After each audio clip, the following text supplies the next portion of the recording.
Well, we've reached the Ebony Woods with little issues. If we keep this pace, we should reach Porthaven a little sooner than we originally thought. The sooner the better, in my opinion. Come on, Blue Blood, keep up.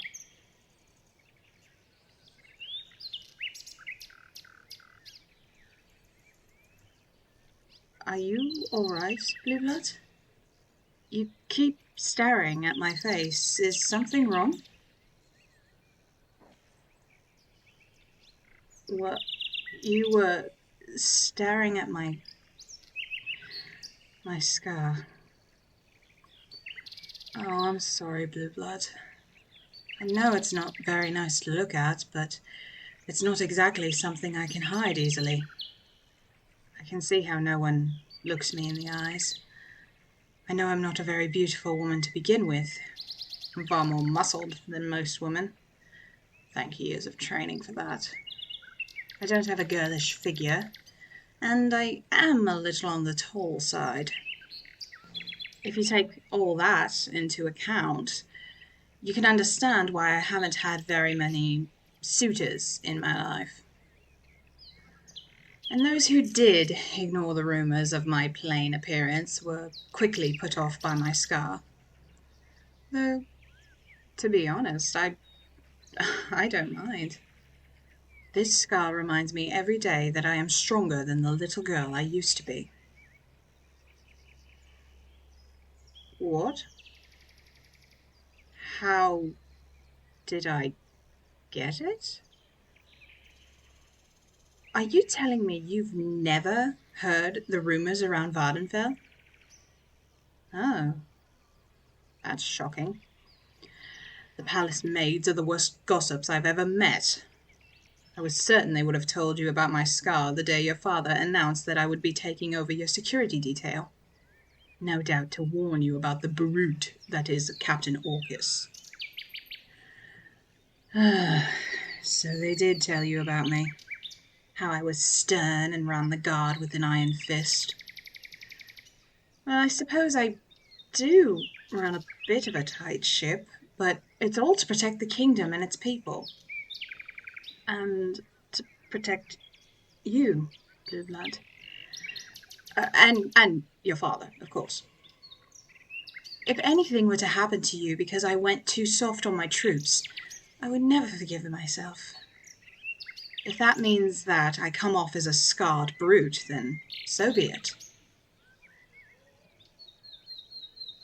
What?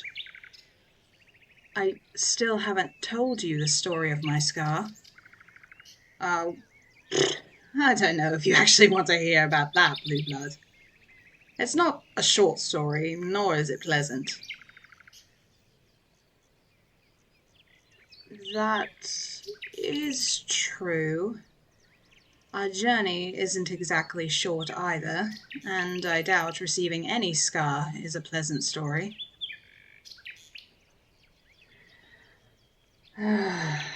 Very well, Blue Blood. Well, you recall how I told you about Magnus, the former captain of the guard, taking me under his wing, correct? Well, while he did begin my training early, he would not formally allow me to join the Royal Guard until I was 14. I was so excited to finally be a part of something bigger than myself. I had been training for this since I was 12 years old. I knew I was ready to begin my life as protector of the kingdom. I thought I was ready for anything. Magnus took me on a patrol along the border between Vardenfell and Torberg. I remember complaining about how boring patrol duty was. Magnus would always tell me I was too eager for a fight. And he wasn't wrong. I was constantly getting into fights with the other children. I'd come home covered in scrapes and bruises, but nothing too serious. Eventually, as my training progressed, the children stopped picking on me. But I never stopped looking for fights. I always felt like I had to prove myself, since I wasn't from Vardenfell originally. I guess, looking back on it, I was nothing but a bully. I wish I had listened to Magnus whenever he scolded me for getting into more trouble than I could handle. Maybe if I had, I would have paid more attention to what was around us that day. I would have been more on edge instead of talking his ear off with promises of grand adventures and mighty victories. I would have seen those 4 bastards who jumped us.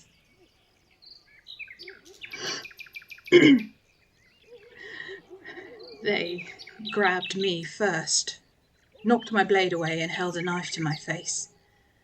Magnus wasn't restrained so easily and was even able to draw his blade. The man holding me. I remember smelling his rancid breath as he spoke. He ordered Magnus to put down his blade and remove his armor. Said that he and his friends would be taking them, but they didn't want our lives. Magnus didn't do as they asked fast enough.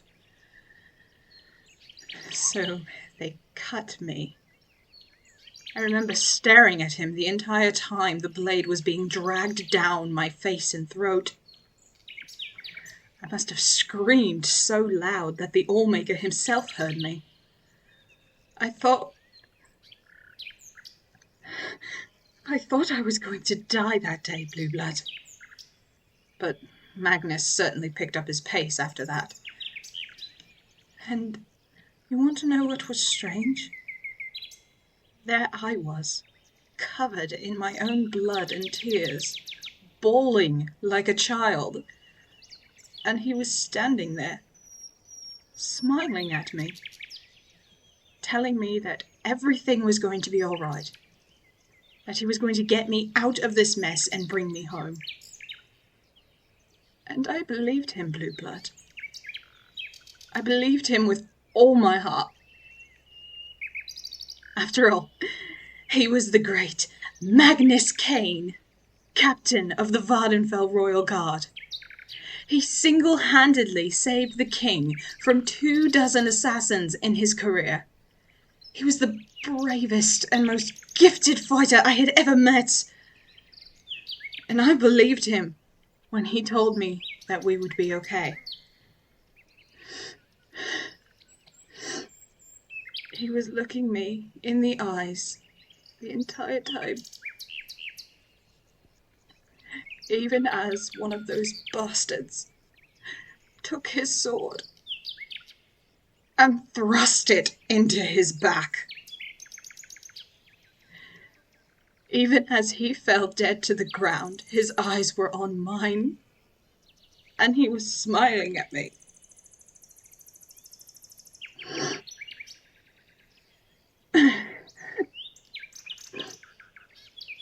What happened next? To tell you the truth, Blue Blood, I don't really remember. All I can recall is not being able to breathe. I felt, I don't know, lightheaded, I guess. And then everything was a haze of red and screaming. Who was screaming? I couldn't even begin to venture a guess. But when I regained myself, I was holding Magnus in my arms, and those 4 bastards lay dead all around me. I don't even know how I was able to get away from the one holding me. But by the Allmaker, I made them pay. Magnus didn't deserve that kind of death. Stabbed in the back by a coward. He deserved a glorious death in battle, or a peaceful one when he was old and grey. He didn't deserve to go out the way he did. I don't know how long I sat there, but I was eventually found by the vice captain and his patrol. They took me to the healers. They said if I acted quickly enough, they could use divine magic that could keep my face from scarring. They were quite shocked when I told them to just stitch me up, that I wanted it to scar. I wanted to look in the mirror every day and remind myself of what happens when I'm too arrogant. And from that day, I gave everything to the guard.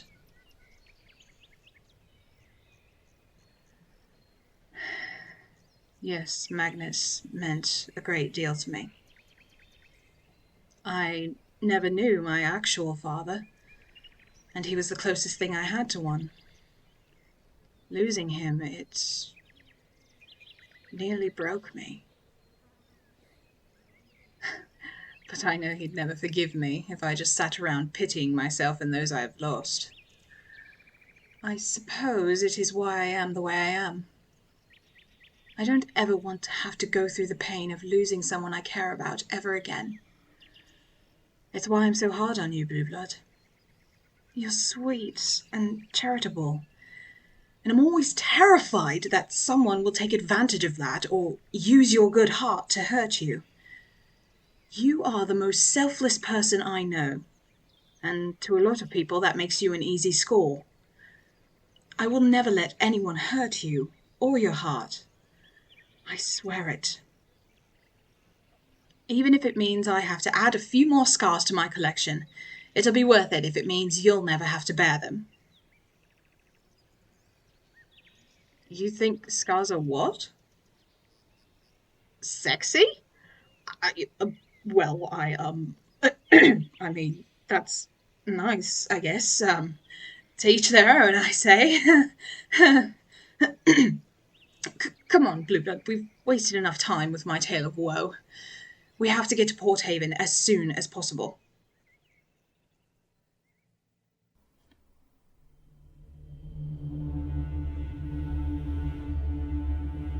Well, what news do you have for me, Asmodeus? The spell worked, my king. I have complete control over the mind of that fool, Gaius. Vardenfell is yours for the taking. Not until I've wed that brat of his.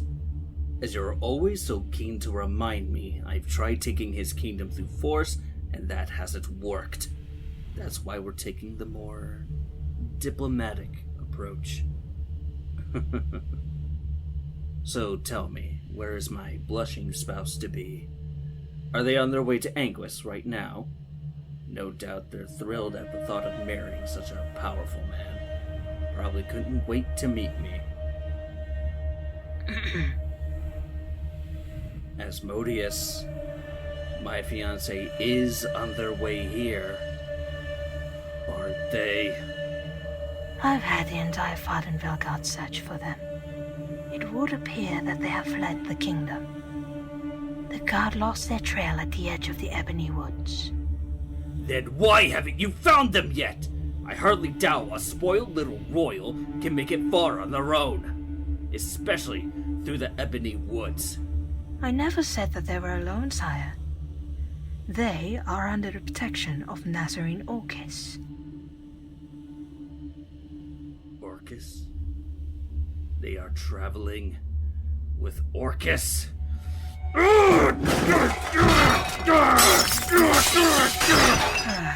Do please try to calm down, Your Highness. Don't tell me to calm down, sorcerer! I've worked too hard for this to be thwarted by that bitch again! She's been a pain in my backside since she was a child! Ungrateful little urchin. And what would you have me do? The Vardenfell Guard are too frightened of the Ebony Woods to even attempt to rescue. I don't care what you do or how you do it. Kill Orcis if you have to, but I need Vardenfell's heir alive. Find them, Asmodeus, and bring them to me. Or I may have to find myself a new sorcerer.